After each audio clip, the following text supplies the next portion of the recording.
Thank you.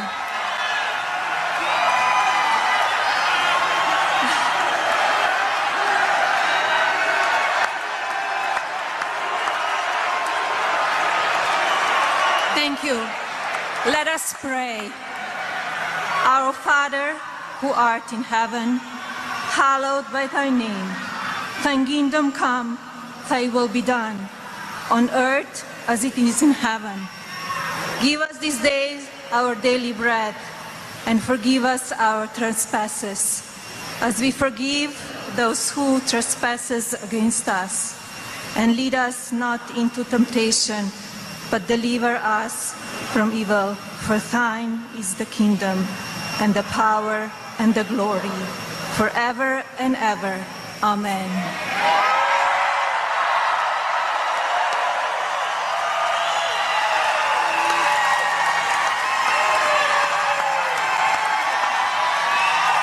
Good afternoon. It is my honor and great pleasure to stand here before you as the First Lady of the United States. The America we envision is one that works for all Americans, and where all Americans can work and succeed. A nation committed to a greater civility and unity between people from all sides of the political divide. I will always stay true to myself and be truthful to you, no matter what the opposition is saying about me.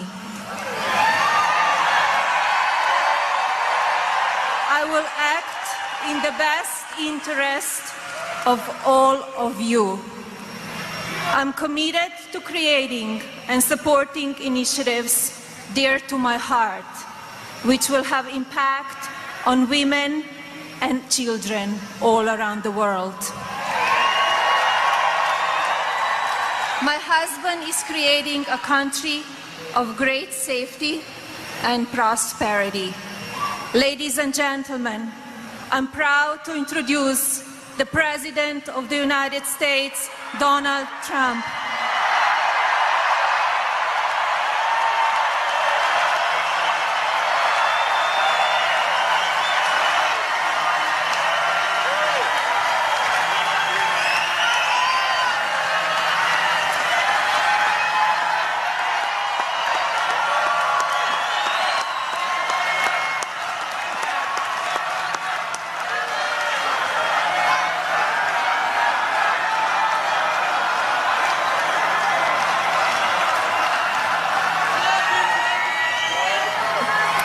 Thank you, everybody.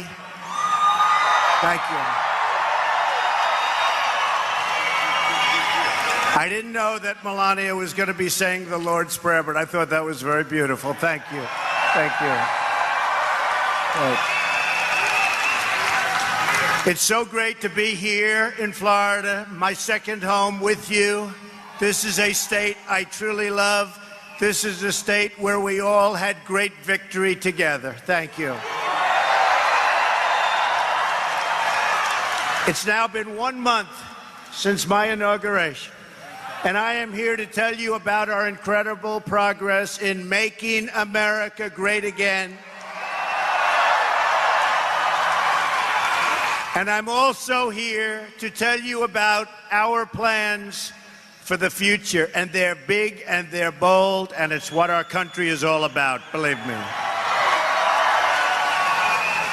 I'm here because I want to be among my friends and among the people. This was a great movement, a movement like has never been seen before in our country or probably anywhere else. This was a truly great movement, and I want to be here with you, and I will always be with you. I promise you that. I want to be in a room filled with hardworking American patriots who love their country, who salute their flag, and who pray for a better future.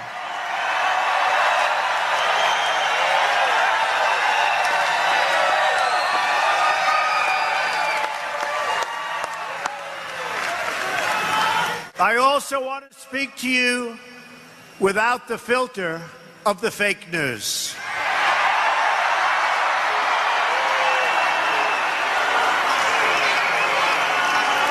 The dishonest media, which has published one false story after another, with no sources, even though they pretend they have them, they make them up in many cases. They just don't want to report the truth, and they've been calling us wrong now for 2 years. They don't get it, but they're starting to get it. I can tell you that. They've become a big part of the problem. They are part of the corrupt system. Thomas Jefferson, Andrew Jackson, and Abraham Lincoln, and many of our greatest presidents fought with the media and called them out, oftentimes on their lies.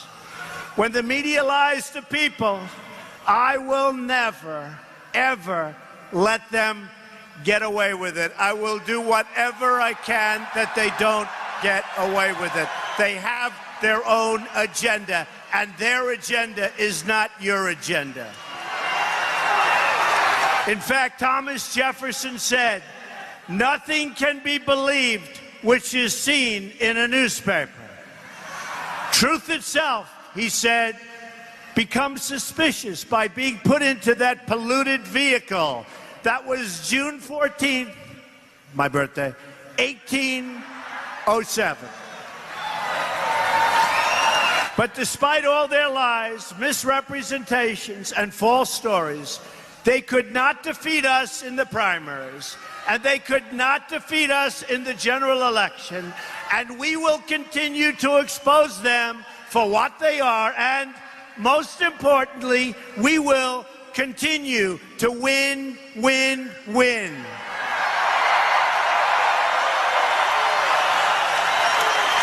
We are not going to let the fake news tell us what to do, how to live, or what to believe. We are free and independent people, and we will make our own choices. We are here today to speak the truth, the whole truth, and nothing but the truth. I hear your demands, I hear your voices, and I promise you I will deliver. I promise that.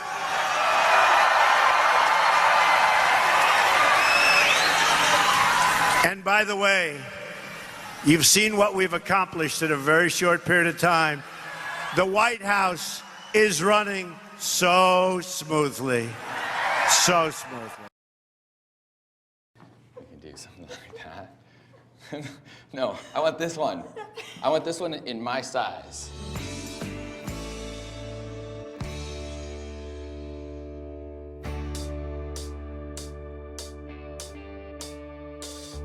My name is Billy Deck. I was born and raised right here in the city of Chicago.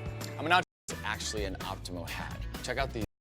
And by the way, we are going to be submitting in a couple of weeks a great health care plan that's going to take the place of the disaster known as Obamacare. It will be repealed and replaced. And for those people, the people that are put into rooms where Republicans are talking about the plan, and it wouldn't matter what they say, for those people, just so you understand, our plan will be much better health care at a much lower cost, okay? Nothing to complain about. Obamacare, remember, it is a disaster. You want low-cost American energy also, which means lifting the restrictions on oil, on shale, on natural gas, and on clean, very clean coal. We're going to put the miners back to work. The miners go back to work. You want us to enforce our immigration laws and to defend our borders. You want fair trade deals and a level playing field. We don't have a level playing field because you understand that when American workers win, America as a country wins and wins big. In every country, over the last long period of time has been taking advantage of the stupidity of our politicians. It's not going to happen any longer. You want lower taxes, less regulation, millions of new jobs, and more products stamped with those beautiful, beautiful words, made in the USA. You want to make it easier for companies to do business in America and harder for companies to leave. We don't want companies saying, everybody's fired, we're moving to another country, we're going to make the product, sell it across the border, and isn't that wonderful? Not going to happen anymore. We're going to have strong borders, and when they want to sell that product back across our border, they're going to pay a 35% tax, and you know what? They're never going to leave. They will never, ever leave. And you've seen that because I've already displayed it for the last 2 months, even before I got into office. They're not leaving. And if they do, they're going to pay a very, very big price for terminating the relationship to our workers. You want a government that serves the people, not the donors and not the special interests. In short, you want a government that keeps its promises. A great spirit of optimism and sweeping, and you see it. It's sweeping all across the country. Look at what's happening to the stock market. Look at what's happening to every poll when it comes to optimism in our country. It's sweeping across the country. And in fact, every day for the last long period of days, the stock market, meaning companies, have been hitting new highs. They're going to start hiring. It's going to be a new day in America. You're going to be proud again. Jobs are already starting to pour back in. They're coming back in like you haven't seen in a long time. Ford, General Motors, Fiat Chrysler are bringing in and bringing back thousands of jobs, investing billions of dollars because of the new business climate that we are creating in our country. In Arizona, Intel, great company, just announced it will open a new plant that will create at least 10,000 brand new, beautiful American jobs. I followed through on my promise to withdraw from the job-killing disaster known as the Trans-Pacific Partnership, TPP. We have just terminated our relationship to it. We're going to have tremendous trade deals all over the world, but they're going to be bilateral or, as we would say, one-on-one. None of these deals will we get caught in quicksand, where we get mired in and we can't do anything about it, like, by the way, NAFTA and so many others.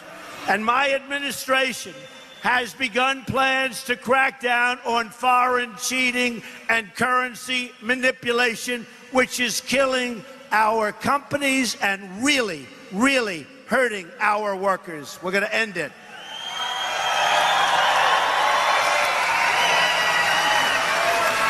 Within a few days of taking the oath of office, I've taken steps to begin the construction of the Keystone and the Dakota Access pipelines.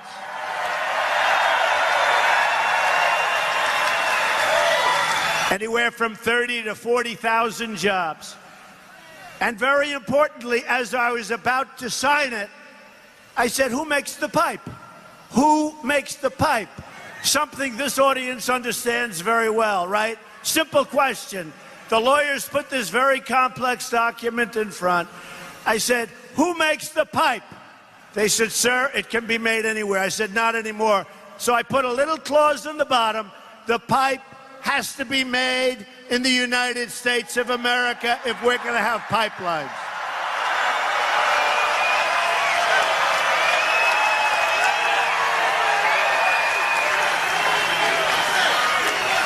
We believe in two simple rules, and I can tell you everybody in this is a massive hangar. This is for the big planes.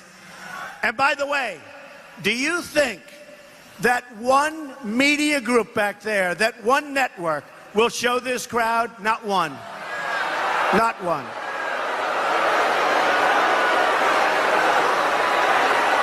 They won't show the crowd. You know, coming in on the plane, and that plane represents so much, and just so you know, they were close to signing a $4.2 billion deal to have a new Air Force One. Can you believe this? I said, no way. I said, I refuse to fly in a $4.2 billion airplane. I refuse.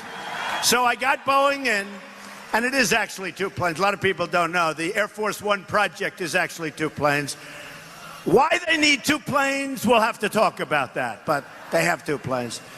But we've got that price down by over $1 billion, and I probably haven't spoken, to be honest with you, for more than an hour on the project. But I got the generals in who are fantastic. I got Boeing in. But I told Boeing it's not good enough. We're not going to do it. The price is still too high. On the F-35 fighter jet, we were hundreds of billions of dollars over budget. 7 years late. Great plane. Lockheed Martin. A great plane. So think of it. They're 7 years late. They're hundreds of billions of dollars over budget. Other than that, by the way, the project is going extremely well. And I got the folks in from Lockheed Martin, who are terrific people and a terrific product, by the way. I also got Boeing in. I said, do me a favor, give me a competing offer. And now they're competing and fighting, and we've gotten hundreds of millions of dollars off the price of a plane that was going to be ordered. In other words, if my opponent got in, there would have been no calls made to Lockheed and Boeing. They would have signed contracts. So they're going to make plenty of money, but it's going to be a lot less than they would have made without Trump, that I can tell you. And that's, you know, you might as well know about it, because nobody talks. And by the way, that's for fighter jets, one of the biggest orders in the history of aviation, the order for the F-35. You've been reading about it, because it was a disaster under the last administration, a disaster.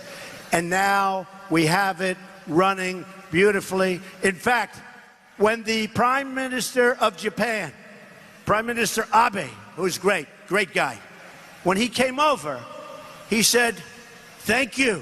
I said, for what? You saved us many, many millions of dollars on the F-35 fighter jet. Because when I negotiated, I took our allies into the same negotiation. So the first thing he did was he thanked me for saving them money. And that's good, okay? That's good. I know the media will never thank me, so at least Japan is thanking me, right? But we believe in two simple rules: buy American and hire American. We believe in that. We've just issued a new order which requires that for every one new regulation, 2 old regulations must be eliminated. And by the way, a new director was just approved. Can you imagine the length of time it's taking the Democrats? And I actually think it's an embarrassment to them. But this is getting into be record-setting territory. These are incredible people. Scott Pruitt was just now approved for the Environmental Protection Agency. He'll do so good. He'll do so good. But he won't have projects going 10 and 12 years and then getting rejected. And they may be rejected, but they'll be rejected quickly. But for the most part, they're going to be accepted. They're going to be environmentally friendly, and he is going to be a great secretary. He will be amazing. So we're very happy. That took place yesterday.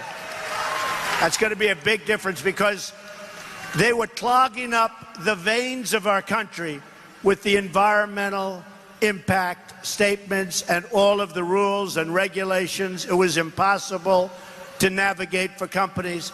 And what did it really mean? Forget about the companies. What did it mean? It meant no jobs. It meant companies leaving our country and going to foreign countries to do things that they'd rather do here. So we're going to have a whole big situation. We are going to unfree all of those companies. They're going to have freedom.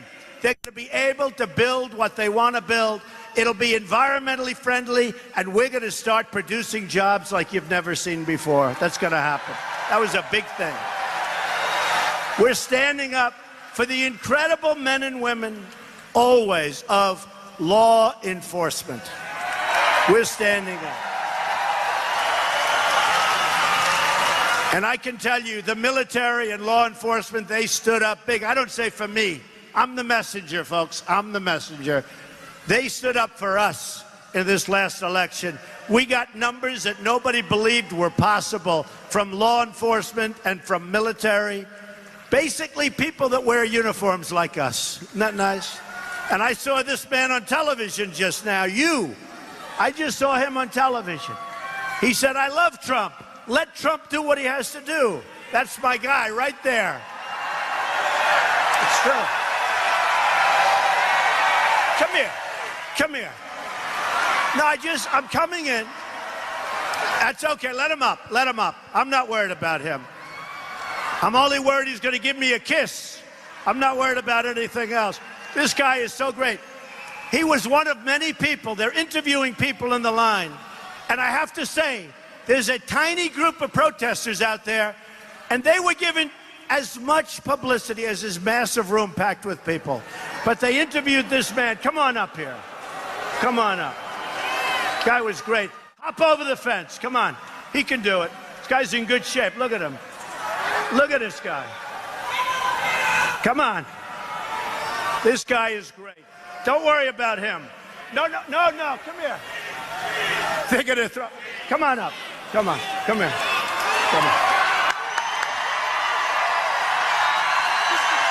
This guy, so he's been all over television saying the best things, and I see him standing. And didn't you get here like at 4 in the morning? I did, sir. Say a couple of words to this crowd.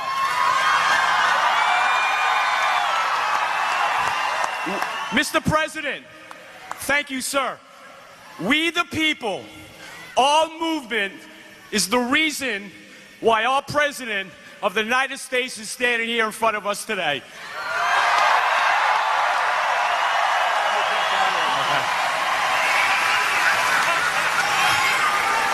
When President Trump, during their election, promised all these things that he was going to do for us, I knew he was going to do this for us.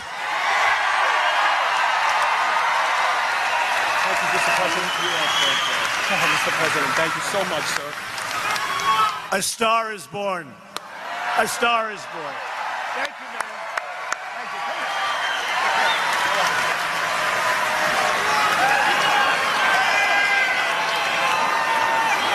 That's fine.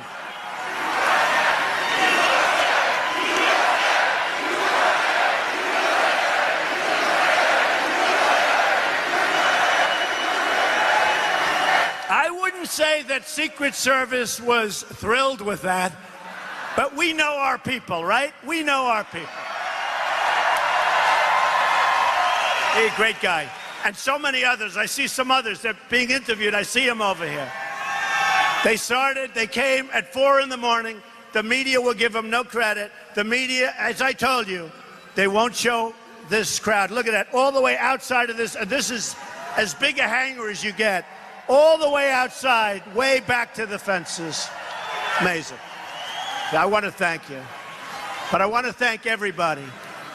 So I've directed the Department of Justice to take a firm stance to protect our cops, sheriffs, and police from crimes of violence against them. We will work with our police, not against our police. Our police do a great job, and they've never been troubled like they're troubled now. It's very unfair what's happening. So we want to cherish our law enforcement, and we will always protect those who protect us. We've directed the creation of a task force for reducing violent crime in America, including our inner cities. We're going to make our inner cities safe again. Look at what's going on. Look at what's happening in Chicago. Hundreds of shootings, hundreds of deaths.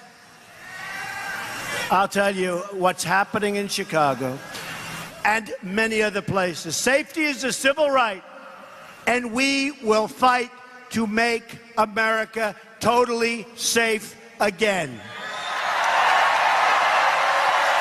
I've ordered the Department of Homeland Security and the Department of Justice to coordinate on a plan to destroy transnational criminal cartels which are all over the United States, and we are going to stop the drugs from pouring into your country, into your community, into your cities, and poisoning our youth. We're stopping it.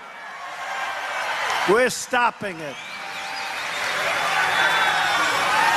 We've taken historic action to secure the southern border, and I've ordered the construction of a great border wall, which will start very shortly.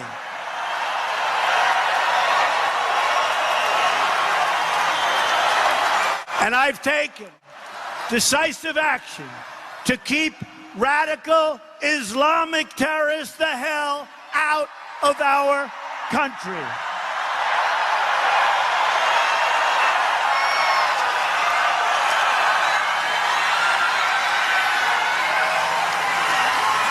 So, you probably read where we want to enforce the laws as existing.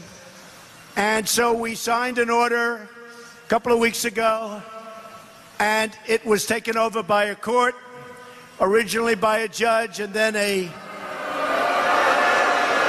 yeah, it's very sad.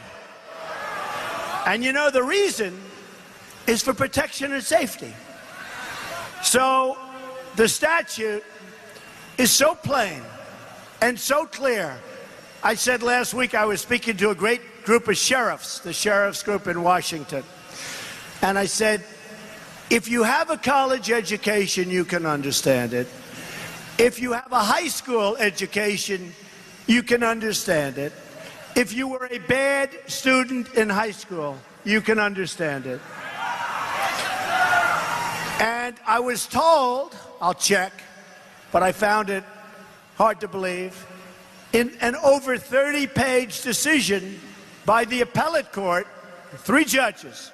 And you could tell by the way they were reacting because it was broadcast on television, and everything we do gets a lot of people watching. So you could tell by the way that phone call went, wasn't looking good. And when they wrote their decision, as I understand it, maybe I'm wrong, but they didn't write the statute that we're making the decision about. Because every word of the statute is a total kill for the other side. So I thought I'd read it. And here's what it says. This is what it says. Whenever the president finds that the entry of any aliens or any class of aliens into the United States, okay, so essentially, whenever somebody comes into the United States, right? If it would be detrimental to the interests of the United States, okay? Now, you know the countries we're talking about. And these were countries picked by Obama. They weren't even picked. They were picked by Obama. He may, so the president may, by proclamation, and for such period as he shall deem necessary. Now, because it's old, it should have said he or she, right? They were not politically correct when they drew this. In fact, that's the only thing that was actually wrong with it. He or she. But I don't think the women care too much about that, right? I don't think so. By the way, we did very well with women.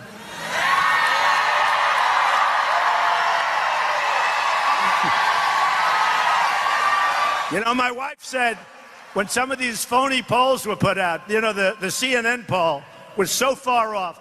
They're phony polls. But when some of these, she said, what's wrong with you and women?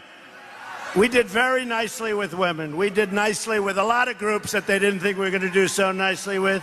I guess we had to. That's why we're all here tonight, right? So, and it goes, and for such period as he shall deem necessary, suspend the entry of all aliens or any class of aliens as immigrants or non-immigrants, or impose on the entry of aliens any restriction he may deem to be appropriate. So basically it says the president has the right to keep people out if he feels it's not in the best interest of our country, right? Unbelievable. Unbelievable. And I listen to these judges talk and talk and talk. So unfair. So we'll be doing something over the next couple of days. We don't give up. We never give up. We had a court that I disagree with.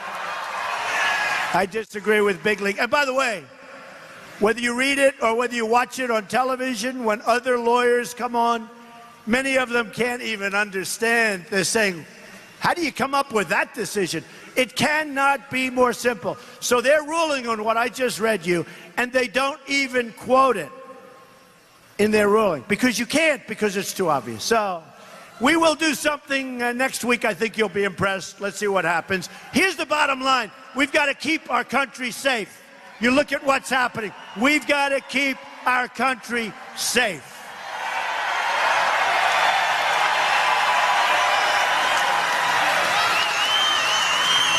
You look at what's happening in Germany. You look at what's happening last night in Sweden. Sweden. Who would believe this? Sweden. They took in large numbers. They're having problems like they never thought possible. You look at what's happening in Brussels. You look at what's happening all over the world. Take a look at Nice. Take a look at Paris. We've allowed thousands and thousands of people into our country, and there was no way to vet those people. There was no documentation. There was no nothing. So we're going to keep our country safe.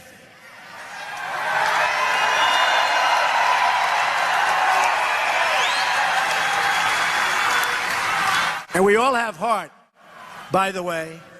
And what I want to do is build safe zones in Syria and other places, so they can stay there and live safely until their cities and their country, that mess that I was left by Obama and everybody else.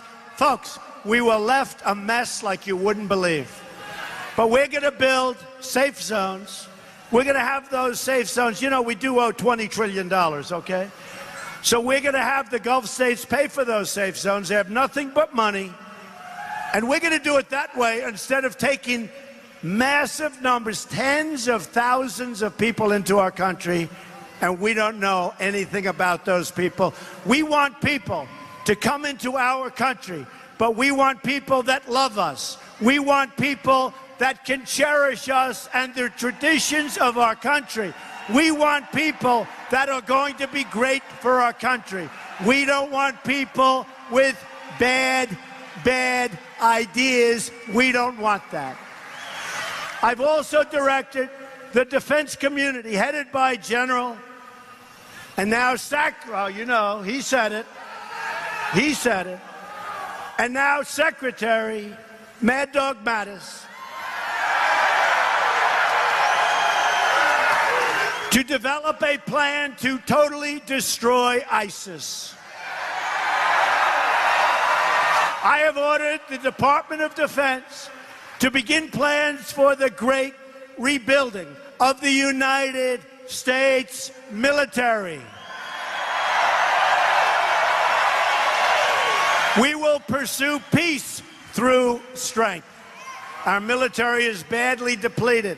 You have planes in the military where the father flew them and now the son is flying them. They're so old. We make the best equipment anywhere in the world. We're going to start using our best and most modern equipment. And we're going to make sure that our veterans have the care they need when they come home. We love our veterans. We're going to do a great job for our veterans. Our veterans have been very, very sadly treated. These are our great, great people. We owe them so much. Our veterans are going to be taken care of for once and for all. Our system and our country has let down our veterans. We are not going to let that go on any further. You wait till you see what we're going to be doing for our great veterans. Thank you, veterans, for all. Who's here? Who's a veteran? We're going to take care of our veterans. We're going to downsize the bloated bureaucracy and make government lean and accountable. We are going to drain the swamp in Washington, D.C.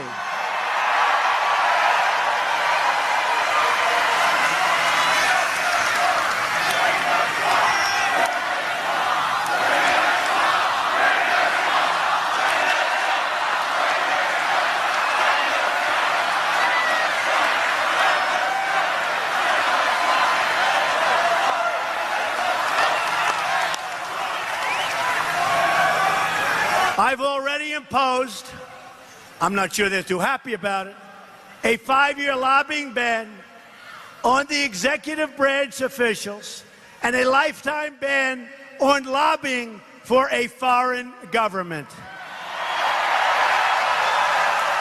And there's another major promise I have kept to the American people. I've nominated a fantastic justice to replace the late, great Justice Scalia. His name is Judge Neil Gorsuch. And he comes from my list of 20 very, very highly qualified judges. He's an incredible, and he has an incredible resume. He's respected by all. His education is as good as it can get. His writings are truly amazing. He will be a true defender of our Constitution.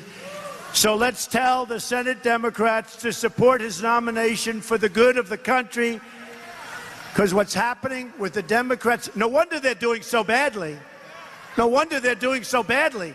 You take a look, race after race. I just want to tell you, in case you didn't read it, of course, you're reading the fake news, but the Democrats were supposed to win the presidency. That didn't happen. They were supposed to take over the Senate. That didn't happen. And they were supposed to take over, potentially, even the House. It was going to be, 4 weeks out, the greatest defeat in the modern history of American politics. And it was, but it was for the Democrats, not for the Republicans.